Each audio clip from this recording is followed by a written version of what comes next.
tal? Los saludo con mucho gusto. Soy la periodista Rocío Galván y esto es Diálogos desde la Frontera, un programa que se produce en el Colegio de la Frontera Norte, y le agradecemos mucho su atención. Entre todas las facetas y las actividades que tiene la institución, pues tiene el privilegio de tener la visita de personajes muy destacados.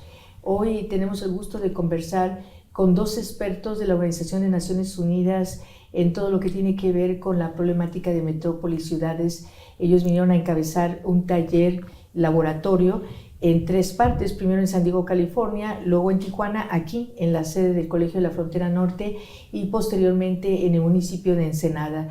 Nos da muchísimo gusto recibir a María del Pilar Telles Soler, ¿qué tal?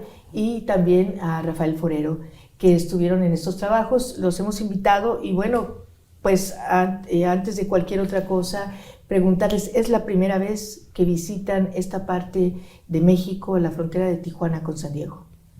Sí, y estamos muy contentos de venir a conocer más de cerca este caso de una metrópoli binacional y de reconocer todas las oportunidades que tiene este territorio, también como la posibilidad de inspirar a otras áreas metropolitanas binacionales con otros contextos, pero que pueden servir estas experiencias y buenas prácticas que tiene la región metropolitana Tijuana-San Diego. Rafael, hace unos momentos antes de comenzar con esta conversación preguntaba yo por qué ahora, en enero del 2023, o febrero más bien digo, del 2023. Pues Rocío, primero que todo, muchas gracias por tenernos aquí. Como decía María del Pilar, muy felices de estar aquí en Tijuana y sobre todo en Diálogos desde la Frontera.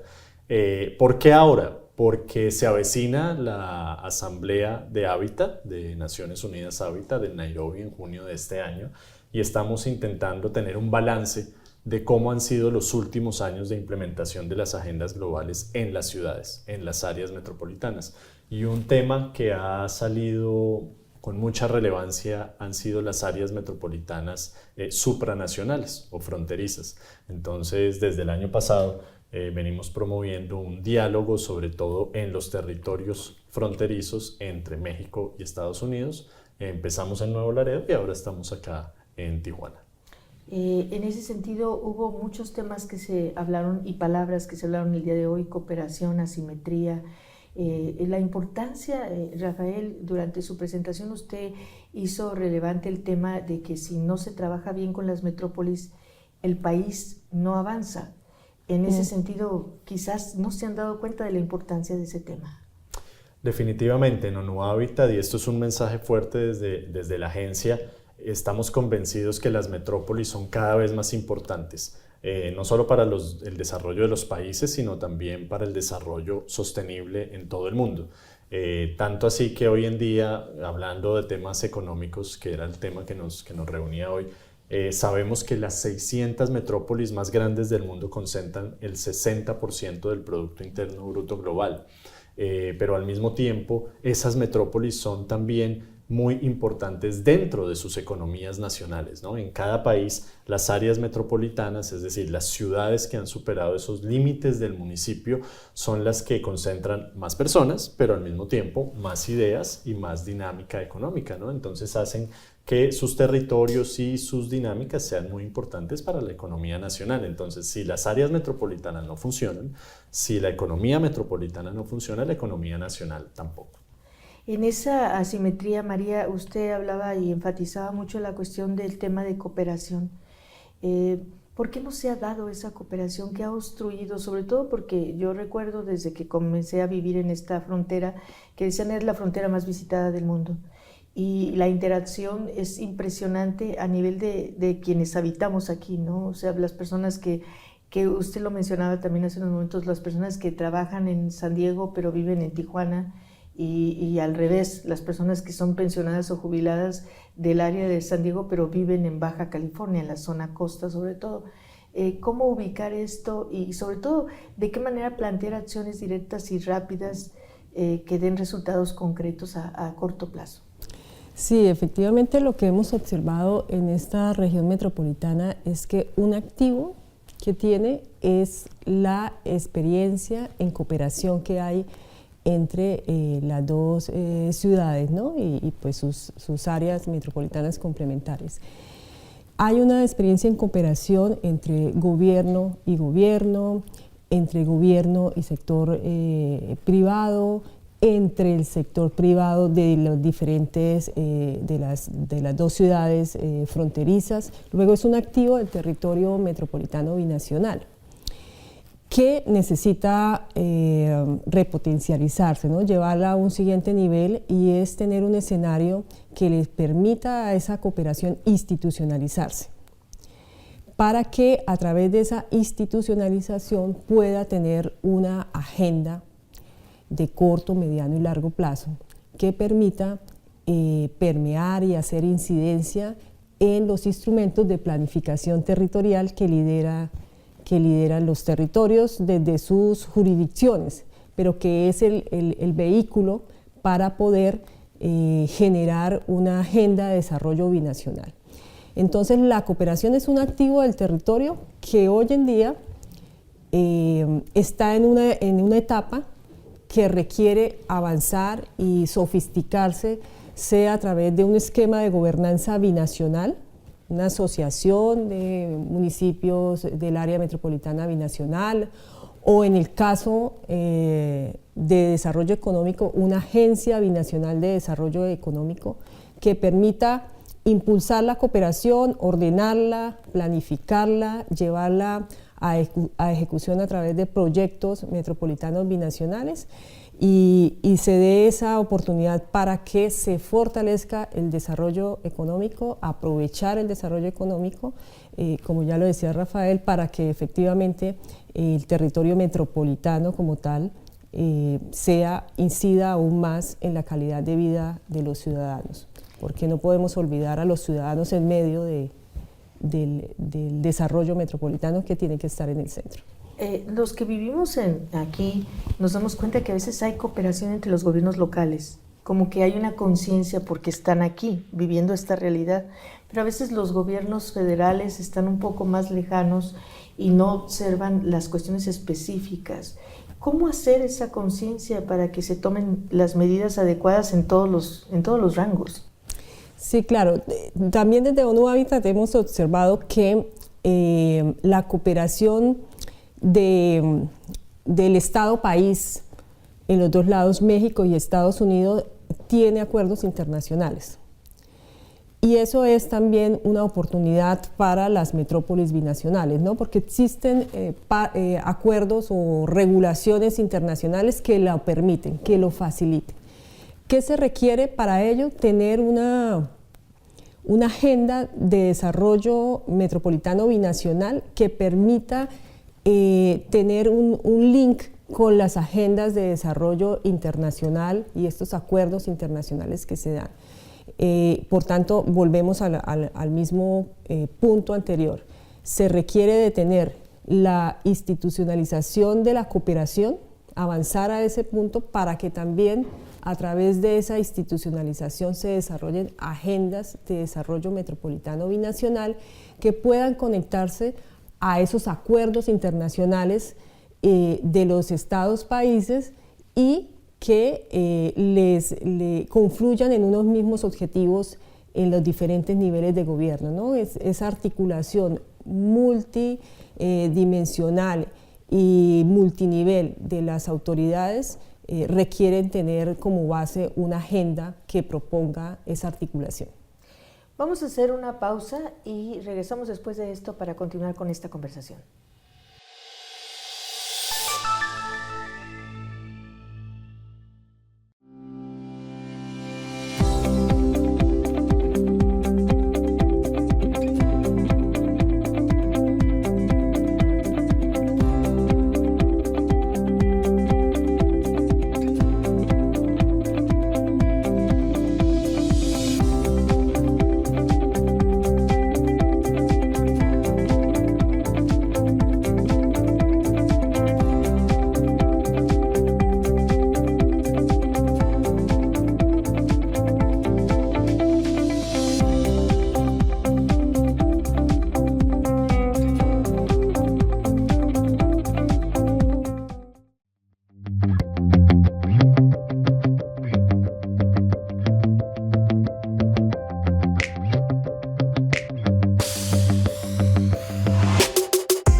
y bueno, retomamos esta conversación. Otro análisis que en estas reuniones se expuso y que ponía atención, usted ponía el ejemplo, Rafael, de Londres, de París, y bueno, también en Colombia hay ejemplos y de alguna manera también observé que puso un ejemplo de una ciudad en El Salvador, Entonces, estamos hablando de dos mundos, o sea, París, Londres, o sea, quizás todo el mundo diga, bueno, son ciudades, por así decirlo, prototipo, ejemplos de cómo han superado problemas muy graves, metrópolis. ¿Qué podemos decir al respecto? Creo que un mensaje muy interesante de estas investigaciones recientes que hacemos desde ONU Habitat es que los datos nos ayudan a corroborar o de pronto a contrastar imaginarios que teníamos desde hace años, ¿no? Cuando nos hablaban de metrópolis en el pasado pensábamos únicamente en las grandes ciudades, Londres, París, Nueva York, Yakarta, Seúl, pero hoy en día nos damos cuenta que las ciudades pequeñas e intermedias también están sobrepasando los límites locales, es decir, la realidad territorial, las dinámicas territoriales han desbordado los límites político-administrativos del municipio, del propio municipio. Es decir, que ciudades pequeñas e intermedias también se han convertido en metrópolis. Entonces tenemos metrópolis en todos los lugares del mundo y de todos los tamaños. De hecho, nuestros datos nos dicen que de las casi 2.000 áreas metropolitanas existentes en el mundo actualmente, en donde vive ya el 60% de la población urbana del mundo, que es un tercio de la humanidad, un poco más de 2.600 millones de habitantes, en todas esas áreas metropolitanas, más de la mitad son pequeñas e intermedias. ¿Sí? Solo tenemos 36 que han superado los 10 millones de habitantes. En cambio tenemos un grupo de casi 500 que tienen entre 1 millón y 5 millones y 1.300 aproximadamente de menos de 1 millón. Pero todas son ciudades que han superado los límites del municipio y de todas se puede aprender. Entonces vemos, claro, los casos históricos de Londres y de París para aprender de ellos, pero también vemos el caso de San Salvador en Centroamérica, también vemos el caso de Medellín en Colombia, vemos el caso de Guadalajara acá en México, que ha avanzado mucho en sus esquemas y en su sistema de gestión metropolitana. Entonces, por eso mencionábamos esta mañana distintas realidades en distintas regiones del mundo, pero de todas podemos aprender algún tema. Y en ese sentido, María, hay recomendaciones específicas, en este caso Habitat ONU, vamos a decir, no hay un decálogo, no hay un instrumental o un instructivo a hacer esto o hacer aquello, pero con toda esta experiencia exitosa de algunas partes del mundo, ¿ustedes tienen alguna visión específica de aquí, de Tijuana, San Diego?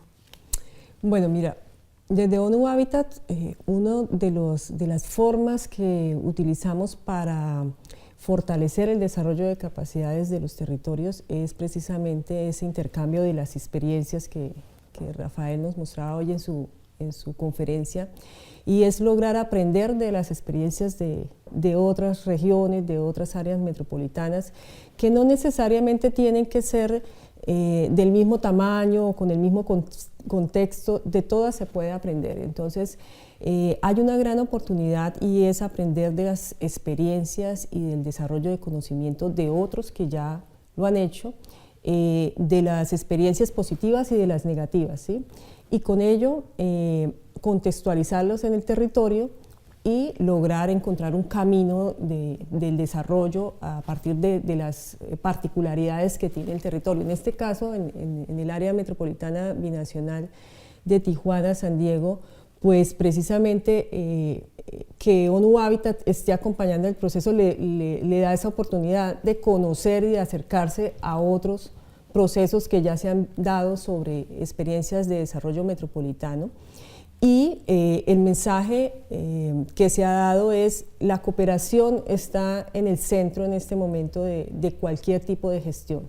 La cooperación, la acción colectiva, la solidaridad, no solamente entre las autoridades de las diferentes localidades que hacen parte de una metrópoli, sino también la cooperación entre los diferentes sectores importantes del territorio, ¿no? Y hoy lo veíamos en el tema de desarrollo económico, la importancia de la cooperación entre lo público y lo privado, y la cooperación entre territorios que tienen un mayor desarrollo que otros, como en este caso de de la región metropolitana Tijuana-San Diego, y hablábamos del tema de las asimetrías del desarrollo, cómo puede utilizarse esas asimetrías para mejorar el desarrollo, ¿no? Porque sin duda, y lo hemos visto en los estudios de ONU Habitat sobre el desarrollo metropolitano, efectivamente siempre en una metrópoli hay interdependencias y funcionalidades que se complementan para el desarrollo territorial. En este caso, San Diego se sirve de funcionalidades que tiene Tijuana, y alrededor, al revés, Tijuana tiene unas oportunidades por funcionalidades y prestación de servicios que tiene San Diego. Luego son complementarias, dependen una de las otras, y esa complementariedad se requiere de una cooperación institucionalizada para poder hacer una redistribución equitativa del desarrollo.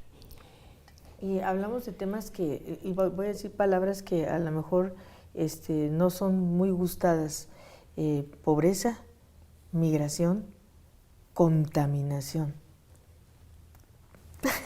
Déjame, es que levanto la mano porque me acabo de acordar de algo. Estábamos hablando hoy de economía y de desarrollo económico, productividad, competitividad. Una de las cosas que nos hemos dado cuenta estudiando una muestra global de todas esas áreas metropolitanas en el mundo es que precisamente lograr esa cooperación institucional a nivel metropolitano ayuda también a una mejor repartición de la riqueza y logramos mayores densidades productivas, mayor equidad al gestionar las dinámicas urbanas y las dinámicas económicas al nivel metropolitano, ¿sí?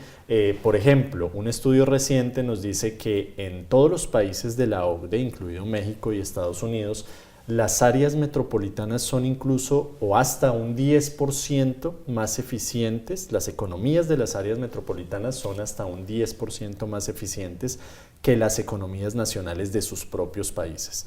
Es decir, esa gestión, esa cooperación entre gobiernos vecinos, entre municipalidades vecinas, esas políticas económicas que además se conectan con otros sectores, lo decíamos esta mañana, gestionar la política económica nos conecta con el transporte, con la vivienda, con la educación, pues esa cooperación lleva a que la ciudad se vuelva más eficiente. Entonces, la gestión metropolitana es un camino hacia la eficiencia económica, hacia una mayor productividad, una mayor competitividad. ¿De cuánto? De hasta un 10% más que la eficiencia nacional o que la economía nacional, por lo menos en países de la OCDE. Bien, pues no nos va a dar tiempo para irnos a otras ideas, creo que vamos a irnos a pausa, pero nuestros invitados tienen más de 20 años estudiando este tema. Y nos da mucho gusto que visiten por primera vez esta región. Vamos a hacer una pausa y vamos a regresar con la última parte de Diálogos desde la Frontera en esta ocasión.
Bien, pues retomamos esta conversación y en este último segmento de Diálogos desde la Frontera quiero preguntarles a María y a Rafael este aspecto tan importante de la formación de profesionistas en el campo laboral que específicamente se presenta en una metrópoli.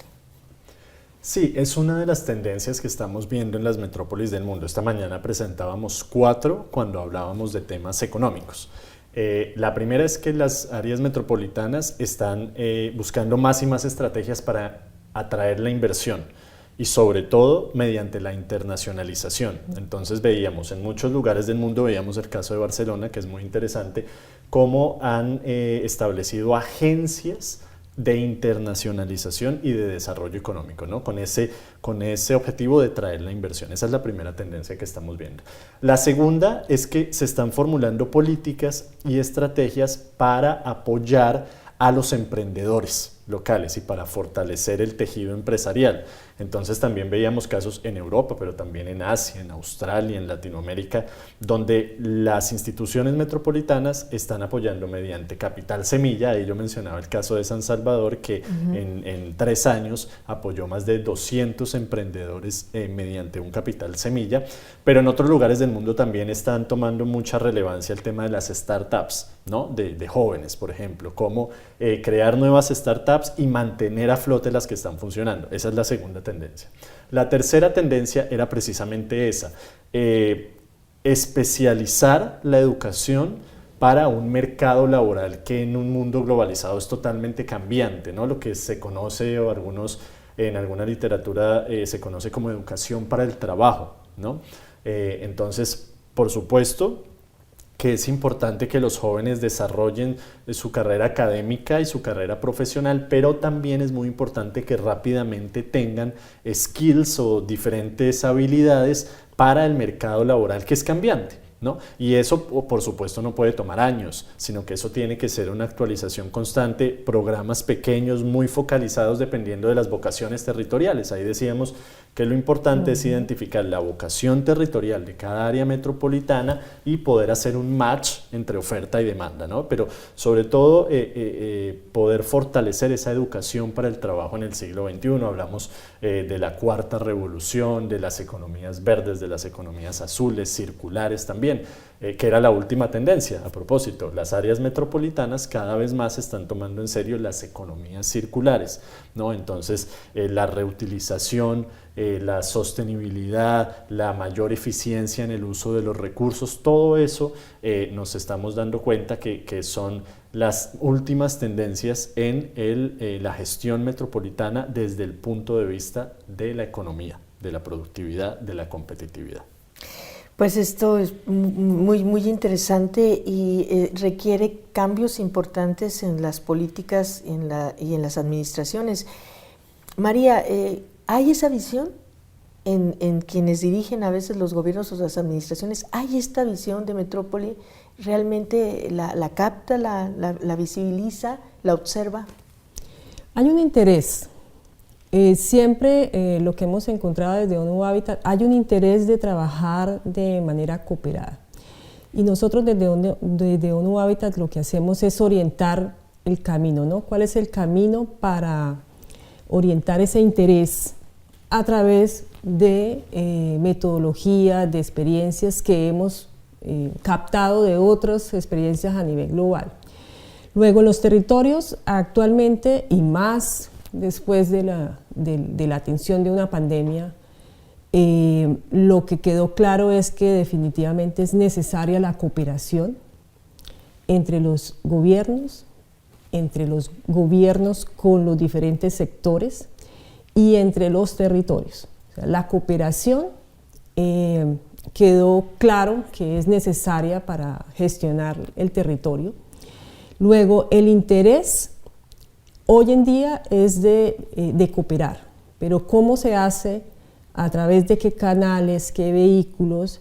Pues hay que definirlo a partir de los contextos y de la cultura que existe en el territorio, pero ese interés debe tocar base a través de la institucionalidad, que institucionalidad que impulse la acción colectiva, que impulse la solidaridad para encontrar esa redistribución del desarrollo, ¿no? Aprovechar las oportunidades y los avances que han tenido los territorios de mayor desarrollo para impulsar el desarrollo y redistribuir el desarrollo en los que han tenido menos oportunidades de desarrollo.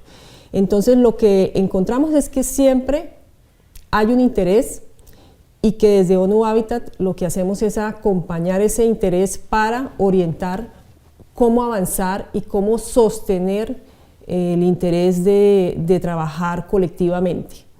Ese es el mandato de ONU Habitat, es de facilitar esos procesos y de lograr que la gestión territorial y en materia de las metrópolis tenga un norte basado en que la cooperación, la solidaridad, la acción colectiva vaya dirigida a mejorar la calidad de vida de los ciudadanos metropolitanos. Ese es nuestro objetivo. Pues espero nos toque ver eso en esta metrópoli que es Tijuana, San Diego. Reflexión final, Rafael, tenemos poco tiempo. La intentaré hacer en menos de 2 minutos.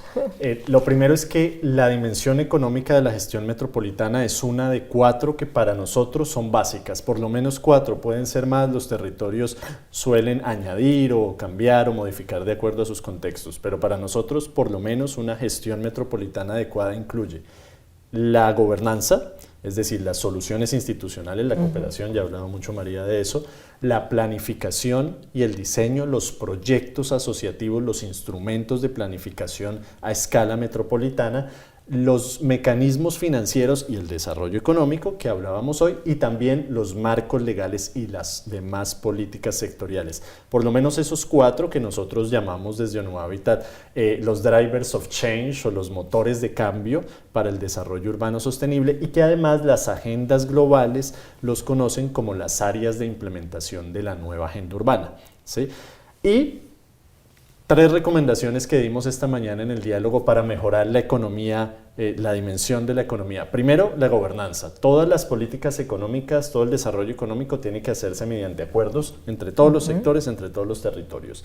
Segundo, la formación para el trabajo, ¿no? El upscaling, el rescaling, todos esos términos que se están poniendo de moda, pero que al final lo que buscan es hacer un match entre la oferta y la demanda del mercado laboral, ¿no? Y también la capacitación de los jóvenes.